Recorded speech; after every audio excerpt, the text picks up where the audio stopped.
दाऊद ने क्या लिखा मालूम है?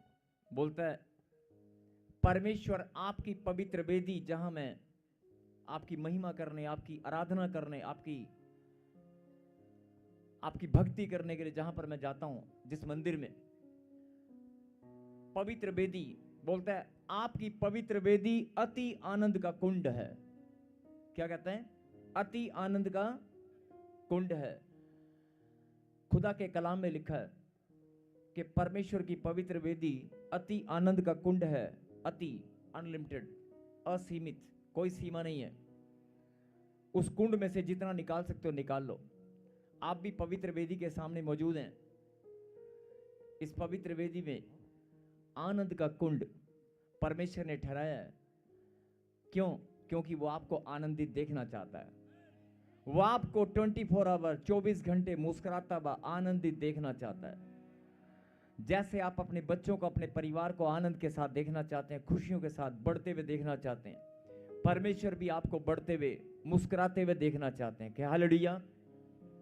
सब लोग पवित्र स्थान स्वर्ग की ओर हाथ उठाएं, दोनों हाथ उस आसमान के खुदा की ओर एक बार देखें। अपने दिल की बात जो कहना चाहते हैं कहें।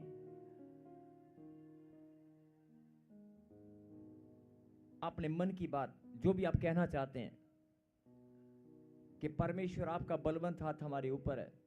हम आपको धन्यवाद देते हैं इस समय, इस घड़ी। प्रभु जी, आपने हमें जो अवसर दिया है, धन्यवाद पिता परमेश्वर। आपकी हजूरी में हम यहां पर मौजूद हैं। आपका आत्मा हमारे बीच में है। हम आपको सच्चे हृदय से, सच्चे मन से धन्यवाद देते हैं। तालियों के साथ जोर से धन्यवाद दें।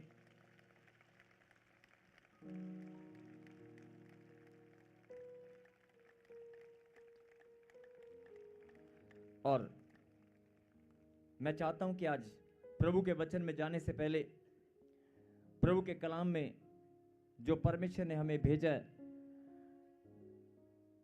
उससे पहले जो लोग बीमार हैं, दुखी हैं, परेशान हैं, लाचार हैं, चिंताओं में, गहरी सोच में, लगातार जो गहरी सोच में जो बार बार अपने आप को महसूस करते हैं, दिन रात सोचते ही रहते हैं कि कुछ ना कुछ सोच, कुछ ना कुछ चिंता में लगे रहते हैं।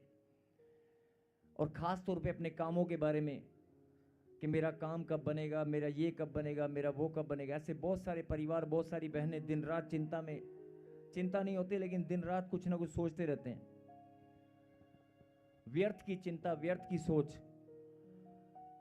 आप जैसे भी हैं, जहां से भी आए हैं, हिंदुस्तान के कोने कोने से, अलग अलग राज्यों से, पंजाब के या चंडीगढ़ के, जहां से भी, जिस स्थान से भी आप आए हैं, आप सबको, हम सबको बुलाने वाले परमेश्वर हैं। और अगर परमेश्वर ने हमें यहां पर बुलाया है तो इसका मतलब परमेश्वर हम सबको जानते हैं, हम सबके दुख और तकलीफ को भी जानते हैं। आप व्यर्थ की चिंता और व्यर्थ की बातों में अपना ध्यान बेकार में ऐसे इधर उधर मत करने का कोई फायदा नहीं। आप अपना ध्यान वहां से हटाएं। बहुत सारे लोग प्रार्थना में बैठकर भी ध्यान इधर उधर जाता है। उस ध्यान को आप केंद्रित करें और जहां भी आपका ध्यान गया हुआ है उस ध्यान को आप केंद्रित करें। परमेश्वर की हुजूरी हमारे बीच में है। मैं चाहता हूं कि आप जो बोझ आप लेकर आए हैं, जो भी मन में, हृदय में बोझ है आपके, उस बोझ को आप निकाल लें और परमेश्वर के सामने रखें। अपने दिल की बात, अपने परिवार की, अपने बिजनेस कारोबार की, अपने जीवन की तरक्की की, जो भी आपकी प्रॉब्लम्स हैं, जो समस्याएं हैं, अपने परमेश्वर से आप बात करें। जैसे आप परिवार के लोग आपस में बात करते हैं, एक दूसरे के साथ अपने दिल की बात शेयर करते हैं, परमेश्वर भी चाहता है कि मेरे बच्चे मुझसे अपनी बातें शेयर करें। लेकिन मैं रोने की बात नहीं कर रहा हूं कि उसके सामने आप रोएं और गिड़गिड़ाएं, नहीं। वैसे परमेश्वर हम सब के दिल की बात को जानते हैं, लेकिन फिर भी माता पिता को पता होता है कि बच्चों के अंदर क्या चल रहा है। लेकिन हर एक माँ, हर एक पिता चाहता है कि अपने मन की बात मेरा बच्चा मुझसे शेयर करे। ऐसे आप भी अपने दिल की बात, अपना बोझ, अपनी प्रॉब्लम, अपनी समस्याएं, अपने सोच विचार, अपनी गहनता जो भी जिस गहनता जिस भी गहराई में आप खो चुके हैं, वो सारी बातें आज आप परमेश्वर के सामने रखें। अपने दिल की बात बाहर निकालें और प्रभु को आप बताएं कि परमेश्वर, आप मुझसे पहले सब कुछ जानते हैं, लेकिन फिर भी आप सब कुछ जानते हैं, लेकिन फिर भी मैं अपने दिल की बात आपके पास रखना चाहती हूँ। मैं अपना बोझ आपके पास लेकर आया हूँ, बीमारी का बोझ, कर्जे का बोझ, चिंताओं का बोझ, जो भी बोझ आप लेकर आए हो, परमेश्वर इस बोझ को मैं आपके पास लेकर आया हूँ, इस प्रॉब्लम को मैं लेकर आया हूँ।